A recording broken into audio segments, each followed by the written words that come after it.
The invisible weight of being domineering. Imagine this, a sunny afternoon in a busy office. Sarah is leading a team project, determined to do things her way. She assigns roles without consulting anyone. She interrupts when others try to speak, brushing off their ideas as irrelevant. Sarah is confident she has it all figured out. But here's the catch. Her co-workers sit quietly, not out of respect, but because they've given up trying to contribute.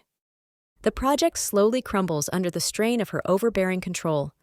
Deadlines are missed, tensions simmer, and the vibrant ideas her team once brought to the table are long buried under Sarah's inflexibility.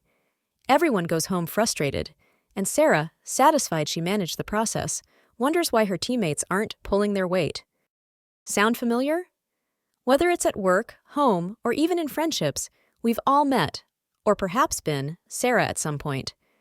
But what if Sarah's story could serve as a mirror for all of us, a moment to pause and ask, am I unknowingly doing the same?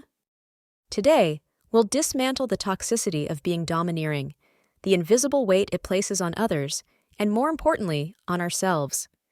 With a little humor, some hard truths, and practical wisdom, we'll uncover how to let go of control and instead embrace connection. Let's get something straight. Domineering doesn't mean you're confident, strong, or a born leader. Those are all positive traits. Being domineering, however, is when those traits spiral out of control. It involves forcing your perspective, disregarding others' opinions, or needing things to go your way no matter the cost. This behavior sneaks into everyday life. Think about interrupting someone mid-sentence because your idea is better, or constantly nitpicking a friend's choices, thinking you're just helping. Maybe you have to approve every step of a project because you don't trust others to do it right. These tendencies, while often unintentional, quietly erode relationships, creativity, and even your own well-being. Here's a bit of wit to lighten the mood. If you told your friend to meet you at 7 o'clock and wrestled with them for 15 minutes about why your chosen restaurant is better, congratulations! You might be the bossy Sarah of your friend group. Domineering behavior doesn't come out of nowhere. In fact, it often stems from insecurity. Think about it. When you're afraid of failure, the easiest way to control that fear is by trying to control everything else. Another common driver? The need for validation. By dominating a conversation or project, you might secretly be seeking approval, even if you don't realize it. The saddest part? Many of us confuse being domineering with being strong. Somewhere along the way, we've been taught that being in charge or having the last word makes us powerful. But true strength isn't loud, forceful, or controlling. It's grounded in humility, empathy, and trust. Let's pause for a moment and think about the ripple effects of domineering behavior. First, consider how it impacts others. A domineering person stifles creativity, communication, and collaboration. In Sarah's story, her team likely felt unheard and demotivated, which ultimately led to the group's failure. Similarly, domineering tendencies in personal relationships can create distance, distrust, and resentment. It's hard to feel valued when someone is constantly overpowering your thoughts and choices. But what about the cost to you? When you're domineering, you isolate yourself. You miss out on learning from others, sharing in their unique wisdom, and building stronger connections. Over time, the need to control everything becomes exhausting, leaving you feeling lonely and burned out. If you've ever thought, I have to take control because no one else can handle it, here's your wake-up call. That's a myth. In fact, teams and relationships thrive when there's room for everyone to contribute. True strength doesn't lie in having all the answers or steering the ship alone. It lies in being open to collaboration, admitting when you're wrong, and empowering others to thrive alongside you. The strongest people aren't those who dominate, they're the ones who inspire. So here's a reflective question. Are you truly leading, or are you just locking others out of the process? Maybe at this point you're thinking, am I domineering? The good news is, self-awareness is the first step to change. Here are a few signs to watch for. Do you insist on making all the decisions, even in group settings? Do you interrupt others or dismiss their ideas too quickly? Do you feel frustrated when things aren't done exactly the way you want them? These patterns don't make you bad or wrong. They make you human. The key is to acknowledge them and take an active role in shifting your mindset. Letting go of control isn't always easy, but trust me, it's worth it. Think of it as trading a heavy backpack of unnecessary burdens for lighter, more meaningful connections. First, start by embracing flexibility.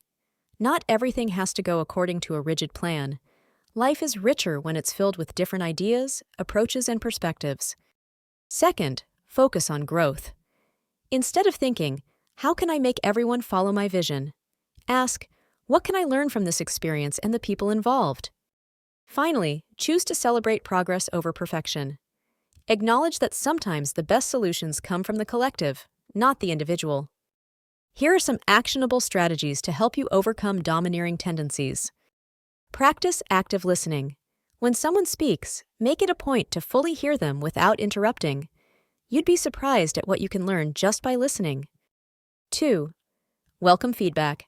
Ask trusted friends, family, or colleagues for an honest assessment of your behavior and be open to what they say. 3. Apologize when necessary. If you recognize moments when you've been overbearing, own up to it and apologize. This simple act can go a long way in repairing relationships. Pause before reacting. When you feel the urge to take control, take a breath. Ask yourself, is my input necessary or can I let others lead? 5. Shift the focus. Concentrate on collaboration and teamwork. Instead of dictating how tasks should be done, ask for others' ideas and share responsibilities freely. When you let go of being domineering, you'll notice profound changes in your relationships and within yourself. Stronger connections will emerge as others feel seen, valued, and respected. Teamwork will flourish, creativity will flow, and trust will deepen. Surprisingly, you'll also feel lighter. The pressure of controlling every little detail will fade, and you'll grow in ways you never imagined, simply by welcoming diverse perspectives and shared experiences. Let's circle back to Sarah's story. Imagine if Sarah chose to listen to her team, delegate responsibilities with trust, and encourage their ideas. How much stronger would her team and Sarah herself be? At its core, being domineering is not about strength, it's about fear. But letting go of control is an act of courage. It takes stepping back, embracing humility, and choosing collaboration over conflict.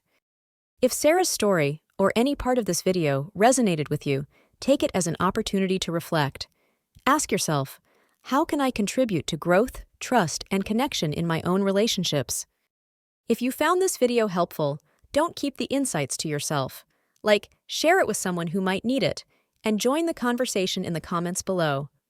And, of course, subscribe for more reflective content that encourages growth and self-awareness. Let's stop trying to dominate and start connecting. The best version of you and your relationships begins here.